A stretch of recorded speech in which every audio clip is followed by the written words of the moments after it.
Everyone, నేను నాన్న అయితే చాలా డేస్ తర్వాత కావలికి వెళ్తున్నాము. ఏ వర్క్ ఉన్నా సరే సాటర్డే లేదా సండేనే వెళ్ళాలి. ఇంకా మేమైతే హాస్పిటల్కి చిన్న హెల్త్ ఇష్యూ చూపించుకోవడానికి అయితే వెళ్తున్నాము. పెద్దవాళ్ళు అయితే అసలు లెక్కే చేయరు. 2 hours వెయిట్ చేసిన తర్వాత డాక్టర్ అయితే కన్సల్ట్ అయ్యి ఇంకా మెడిసిన్ అయితే తీసుకున్నాము. కానీ ఎప్పుడైనా సరే చిన్న హెల్త్ ఇష్యూ అయినా వెళ్తేనే మంచిది.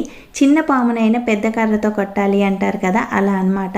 ఇంకా డాక్టర్ అయితే మెడిసిన్స్ ఇచ్చారు 5 days యూజ్ చేయమని. నేనైతే 2 days యూజ్ చేశాను. ఇంకా బేకరీకి వచ్చి అయితే కొన్ని స్నాక్స్ అయితే తీసుకున్నాము. వర్కింగ్ టైంలో అయితే ఏదో ఒకటి తినాలనిపిస్తూ ఉంటుంది కదా, ఇంకా స్నాక్స్ తీసుకొని ఒకటి బాదం పాలు తీసుకొని తాగి ఇంకా రిటర్న్ అయితే ఇంటికి స్టార్ట్ అయ్యాము. ఇంకా ఇంటికి రాగానే భవ్యాష్ ప్రీ బర్త్డే షూట్ కోసం అయితే కొన్ని డ్రెస్సెస్ అయితే ఆర్డర్ చేశాను. అవి కావలికి వస్తాయి. ఇంకొచ్చేటప్పుడు అయితే తీసుకొచ్చాము. ఇన్ని ఆర్డర్స్ చూసి ఖచ్చితంగా తిడతారు కదా, ఎందుకు అంటే డబ్బులన్నీ ఖర్చు పెడితే ఎలా అని చెప్పేసి. వాళ్ళు ఏది చెప్పినా కూడా మన మంచికే. ఇంకా నాన్న అయితే అన్నం తినేసి పొలానికి అయితే అన్నం తీసుకొని వెళ్ళారు. అంతే. ఈ వీడియో నచ్చితే ప్లీజ్ సబ్స్క్రైబ్.